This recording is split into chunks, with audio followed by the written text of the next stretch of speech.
నమస్తే, welcome to Aadya TV. నేను మీ స్వర్ణ. నవరత్నాలతో ఏపీలో అధికారం చేపట్టారు జగనన్న. అయితే అధికారంలోకి వచ్చిన తర్వాత నవరత్నాలను పంచడంలో జగన్ విఫలమయ్యారా లేకపోతే సక్సెస్ అయ్యారా? సో దీనికి సంబంధించి అనేక విమర్శలు కూడా మనం చూస్తూనే ఉన్నాం. ముఖ్యంగా జగనన్న విద్యా దీవెన పథకం ఎందుకు వాయిదాల పర్వం నడుస్తోంది? అటకెక్కినట్లేనా, ఇంకా లేకపోతే దాన్ని కొనసాగించేందుకు ప్రయత్నాలు ఏమైనా చేస్తున్నారా? వీటి గురించి డిస్కస్ చేయడానికి మా కలీగ్ బాలు ఉన్నారు. హలో బాలు. హాయ్ స్వర్ణ. ఏపీలో మనం ముఖ్యంగా నవరత్నాలు అని ఏదైతే చెప్పారో ఆ నవరత్నాలతోనే సీఎం కుర్చీని అధిరోహించారు ఏపీ సీఎం జగన్మోహన్ రెడ్డి. అయితే ఈ నవరత్నాలను పంచడంలో మేము సక్సెస్ అయ్యాము అంటూ అధికార పక్షం చెప్పుకుంటుంది. నవరత్నాలను పంచడంలో కంప్లీట్గా విఫలమయ్యారు అంటూ ప్రతిపక్షాలు ఆరోపిస్తున్నాయి. ముఖ్యంగా మనం ఒక పథకం గురించి మాట్లాడుకుందాం. జగన్ అన్న విద్యా దీవెన పథకం మనం చూస్తుంటే వాయిదాల మీద వాయిదాలు వెళ్తూనే ఉంది. అంటే ఇది ఆల్మోస్ట్ అటకెక్కేసినట్లేనా, ఇంకా నేల మీద ఉండి ముందుకెళ్తుందా? అంటే ఎక్కడ కూడాను ఒక క్లారిటీ ఇవ్వలేదు ప్రభుత్వం. కళాశాల యాజమాన్యాలు ఏం చెప్తున్నారంటే జగనన్న విద్యా దీవెన పథకం ఏదైతే ఉందో అవి నేరుగా తల్లుల ఖాతాల్లోకి 15,000 రూపాయలు వెళ్తాయి. కాబట్టి మీరు కళాశాలకు కట్టాల్సిన ఫీజు బకాయిలు ఏవైతే ఉన్నాయో అది ఖచ్చితంగా అది మీ బాధ్యత అంటూ కళాశాల యాజమాన్యాలు తల్లిదండ్రులకి షార్ట్ మెసేజ్, అదే మొబైల్స్ కి మెసేజ్ పంపిస్తారు. కరెక్టే అది కదా. ఇప్పుడు డైరెక్ట్ గా కాలేజెస్ కి కనుక అది వెళ్ళి ఉంటుంటే పేరెంట్స్ కట్టక్కర్లేదు. మీరు పే చేయాలనే పేరెంట్స్ కి పంపుతున్నప్పుడు వాళ్ళు పే చేయాల్సిన అవసరం ఉంది కదా. ఖచ్చితంగా ఉంది. అయితే ఏమంటున్నారంటే వీళ్ళు లాస్ట్ త్రైమాసికం ఏదైతే ఉందో దానికి సంబంధించి అప్పుడు వేసేసారు. కానీ ఇప్పుడు ఏదైతే త్రైమాసికం ఉందో అక్టోబర్, నవంబర్, డిసెంబర్ ఈ త్రైమాసికానికి సంబంధించి ఏదైతే ఉందో మొన్న ఫిబ్రవరి 7వ తారీఖు ఇవ్వాల్సినటువంటి రోజు, ఎందుకంటే వాళ్ళ షెడ్యూల్లో ప్రతి నెల జాబ్ క్యాలెండర్ లాగానే ఎట్లయితే వైఎస్ జగన్మోహన్ రెడ్డి ప్రతిపాదించాడో విద్యా దీవెన పథకం కూడా ఒక జాబ్ ఒక క్యాలెండర్లో ఇగో ఈ తేదీ కల్లా మీకు డబ్బులు పడిపోతాయి అనేసి ఒక మాట చెప్పాడు. ఆ తేదీ దాటిపోయింది. దాని తర్వాత ఆ తేదీ దాటిపోయిన తర్వాత మళ్ళీ ఇంకొక డేట్ ఇచ్చారు. ఆ డేట్ రోజు మళ్ళీ చెప్పిన తర్వాత ఏమన్నారంటే ఎప్పుడు వేస్తామో మళ్ళీ మీకు చెప్తామంటూ జిల్లా అధికారులకి కరెస్పాండెంట్ ఎవరైతే డిపార్ట్మెంట్ ఉందో వాళ్ళకి ఒక సమాచారం ఇచ్చారు. ఇది ఒక పక్కన పెడితే స్కూల్స్ కాలేజెస్లో ఏమవుతున్నది, దాదాపుగా ఎగ్జామ్స్ దగ్గరకు వచ్చేసినాయి.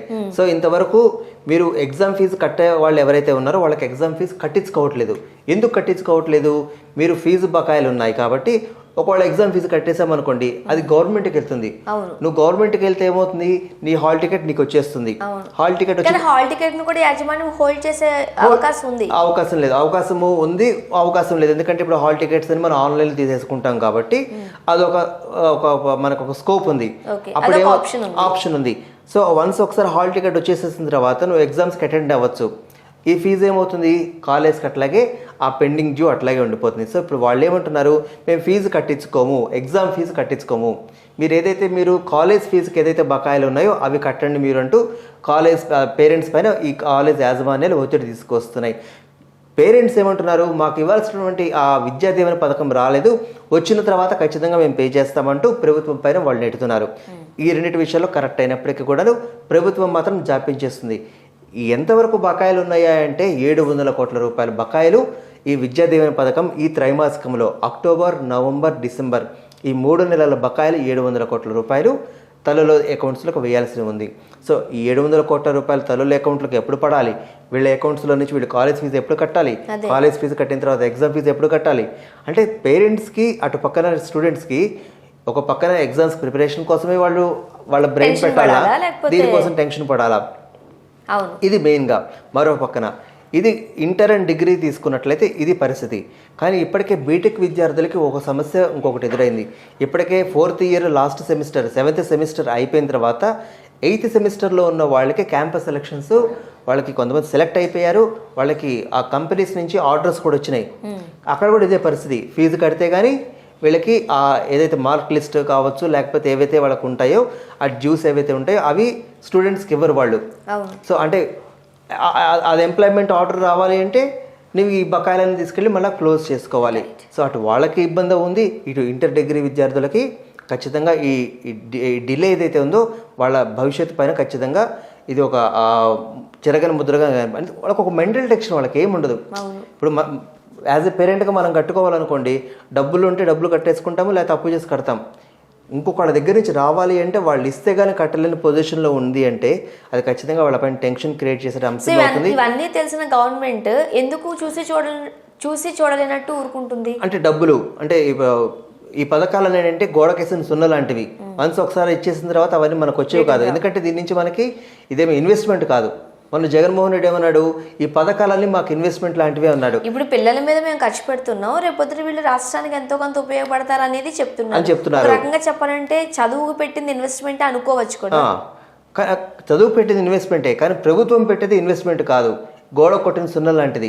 ఇప్పుడు నేను మీ అకౌంట్లో ఇప్పుడు మీరు ఉన్నారనుకోండి, స్వర్ణ గారు నా దగ్గర 100 రూపాయలు ఉన్నాయి, మీరు తీసుకుని ఖర్చు పెట్టుకోండి అన్నాను అనుకోండి. మీరు ఖర్చు పెట్టుకున్న తర్వాత నేను మిమ్మల్ని అడగలనా? అడగలేరు. కాకపోతే ఈ రోజు మీరు 100 రూపాయలు ఖర్చు పెట్టారు కదా, ఏదో రోజు నేను కూడా ఖర్చు పెడతాను కదా. ప్రభుత్వం చెప్తున్న ఎగ్జాంపుల్, రూల్ లేదు కదా. నేను అడిగిన రోజు మళ్ళీ మీరు నా దగ్గర లేవు అంటే రైట్, ఛాన్సెస్ లేవు. ఇది ఓన్లీ వన్ వే, ఇది 2 వే బిజినెస్ కాదు ఇది. సో ఈ నేపథ్యంలో ఈ పథకాలు ఏవైతే ఉన్నాయో వాళ్ళకి సక్రమంగా సకాలంలో కనుక అందించినట్లయితే ఖచ్చితంగా వాళ్ళకి ఆ టెన్షన్స్ ఉండవు. అటు తల్లిదండ్రులకు కావచ్చు, ఇటు విద్యార్థులకు కావచ్చు. ఖచ్చితంగా రాబోయే రోజుల్లో కనీసం ఒక 4-5 రోజుల్లో అన్న గవర్నమెంట్ దీనిపైన ఒక స్టాండ్ తీసుకొని ఖచ్చితంగా వాళ్ళ అకౌంట్స్లోకి డబ్బులు వేస్తే వాళ్ళు కాస్త ప్రశాంతంగా ఎగ్జామ్స్ ప్రిపేర్ అవుతారు. అటువంటి చేస్తారని మనం ఆశిద్దాం. ఇప్పుడు పేరెంట్స్కి ఒక టెన్షన్ ఉంది, ముఖ్యంగా పిల్లలకి. ఎందుకంటే ఇప్పుడు ఫీజు కట్టకపోతే అక్కడి నుంచి ఒత్తిడి ఎక్కువ అవుతుంది. ఒక పక్క సిలబస్ల పరంగా వాళ్ళు చూసుకోవాలి, చదువుకోవాలి, దేని మీద కాన్సన్ట్రేట్ చేస్తారు? అదే ప్రాబ్లం కదా. ఇప్పుడు కాలేజ్ వాళ్ళు స్టూడెంట్ అడుగుతారు, స్టూడెంట్ వెళ్ళి ఇంట్లో పేరెంట్ని అడుగుతారు. పేరెంట్ని ఎవరు అడగాలి? అంతే కదా, గవర్నమెంట్ అడగాలి. గవర్నమెంట్ ఇచ్చినప్పుడు తీసుకోవాలి. ఈ విషయం అందరికీ తెలిసినప్పటికీ కూడాను ఎవరి స్థాయిలో వాళ్ళకు ఉన్నటువంటి ప్రెషర్ ఉన్నప్పటికీ కూడాను ఒక కాలేజీలోనో ఇన్స్టిట్యూషన్స్లో ఖచ్చితంగా డబ్బులతో నడిచేటువంటి ఒక ఇన్స్టిట్యూషన్స్ వాళ్ళు మాత్రం ఎంతకాలం ఆగుతారు? సో ఖచ్చితంగా దీనిపైన గవర్నమెంట్ మాత్రమే దానికి ఒక స్టాండ్ తీసుకొని రాబోయే రోజుల్లో అతి కొద్ది రోజుల్లో వేస్తే బాగుంటుందని ఒక ఆలోచన. సో నవరత్నాల్లో ఇది ఒక్కటే ఆగిపోయిందా? మిగతా పథకాల్లో కూడా ఏమైనా జాబ్? మనం చూసినట్లయితే రైతులకు సంబంధించి చేశారు. అంటే వాళ్ళకి ఏంటంటే అప్పులు తీసుకురావాలి. అప్పు పుడితే ఇప్పుడు మీరున్నారని నేను మీ దగ్గర ఒక అప్పు చేశాను, ఒక 100 రూపాయలు అప్పు చేశాను. మీరు నన్ను అడిగారు, నేనేం చెప్పాను, స్వర్ణ గారు నేను మీకు ఫస్ట్ కాల్ ఇచ్చేస్తానంటాను. 1వ తారీఖు వెళ్ళిపోయింది, 2వ తారీఖు వెళ్ళిపోయింది, 3వ తారీఖు వెళ్ళి 3 రోజులు చూసిన తర్వాత 4వ తారీఖు ఫోన్ చేసి ఏమంటే ఇట్లా డబ్బులు ఇస్తామన్నారు కదా, ఇవ్వలేదని. నేను మీకు ఇవ్వాల్సిన 100 రూపాయలు నా దగ్గర లేవు. నేను మీకు ఇవ్వాల్సిన 100 రూపాయలు మళ్ళీ నేను ఇంకొకళ్ళ దగ్గర అప్పు చేసి నేను మీకు ఇవ్వాలి. నా ఇంకో చోట అప్పు దొరకకపోతే నేను మీకు ఇవ్వలేను. ఇదే పరిస్థితి ఇప్పుడు రాష్ట్రంలో నెలకొంది. కొత్త అప్పులు పుట్టే పరిస్థితి లేదు. పాత అప్పులు ఏవైతే ఉన్నాయో అవి పెద్ద కొండరాళ్ళలాగా బండరాళ్ళలాగా ప్రభుత్వాల పైన ఉన్న నేపథ్యంలో ఈ కొత్త అప్పు పుట్టే ఇది మళ్ళీ సెంట్రల్ గవర్నమెంట్ ఇస్తే తప్పిస్తే వీళ్ళకి ఇచ్చే పరిస్థితి. కానీ సెంట్రల్ గవర్నమెంట్ నుంచి వీళ్ళకి ఫుల్ సపోర్ట్ ఉంది కాబట్టి రాష్ట్రాన్ని ఈ మాత్రం అన్నా నెగ్గుకు తీసుకొస్తున్నారు అనేది కూడా అదే చెప్తున్నా కదా. సంక్షేమ పథకాలు, ఉచిత పథకాల పేరుతో 100,000 కోట్ల రూపాయలు ఏదైతే అప్పులు చేస్తున్నారో ఇది ఖచ్చితంగా రాష్ట్రానికి గుద్దిబండగానే మిగులుతుంది. కనీసం ఇకనైనా ప్రభుత్వం వాళ్ళు ఆలోచించుకుంటే కాస్త ఎందుకు మిగతా పథకాలు తీసి పక్కన పెట్టండి. ఏదైతే ఈ విద్యార్థులకు ఏవైతే ఉందో వాళ్ళని ఇబ్బంది పెట్టకుండా ఉండడం సక్రమైన. అండ్ ఏపీలో మేము ఏ అప్పు చేసినా సరే FRBA పరిధిలోనే చేస్తున్నాము, దాన్ని క్రాస్ చేసే రైట్ ఎవరికి లేదు, అది జరగదని చెప్తున్నారు. లేదు, ఖచ్చితంగా లేదు. కాకపోతే అంటే కొత్త అప్పు పుట్టాలి కదా, మరి ఖచ్చితంగా లేదు, కొత్త అప్పు పుట్టాలి కదా. టీడీపీ హయాంలో ఈ అప్పుల రేట్ ఏదైతే ఉందో అది 139% ఉండేది. ఇప్పుడు మేము వచ్చాక 68%కి ఖచ్చితంగా తగ్గింది అని చెప్తున్నారు ప్రభుత్వం లెక్కలు ఆ విధంగా ఉన్నాయి. కానీ అప్పటికి ఇప్పుడు తీసుకున్నట్లయితే 10 లక్షల కోట్ల అప్పు ఉంది. కానీ అప్పటికి లేదుగా, కేవలం 3 లక్షల కోట్లే అప్పు ఉంది.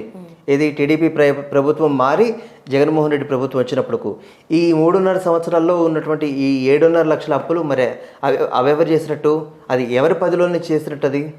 సో ఇది ఒకటి గమనించుకోవాలి. ఖచ్చితంగా ఏదైతే ఈ నవరత్నాలకు సంబంధించి పథకాలకు సంబంధించి ఉచిత పథకాలకు సంబంధించి డబ్బులు వేయటం అనేది డబ్బులు చూసుకొని వేయాలి. ఇప్పుడు మనం అప్పు చేస్తున్నామంటే మనకి రిటర్న్ వస్తుంటే అప్పుడు మనం అప్పు చేయొచ్చు ధైర్యంగా. సో మనకి ఏ ఆదాయం వనరు లేకుండా మనం అప్పు చేస్తే ఖచ్చితంగా ఇబ్బందులు పడుతుంది. అదే ఇబ్బందులో ఇప్పుడు ప్రభుత్వము ఈ టీచర్స్ పైన, ఈ స్టూడెంట్స్ పైన, అదేవిధంగా వాళ్ళ తల్లిదండ్రుల పైన ప్రెషర్ తీసుకొస్తున్నారు. Thank you.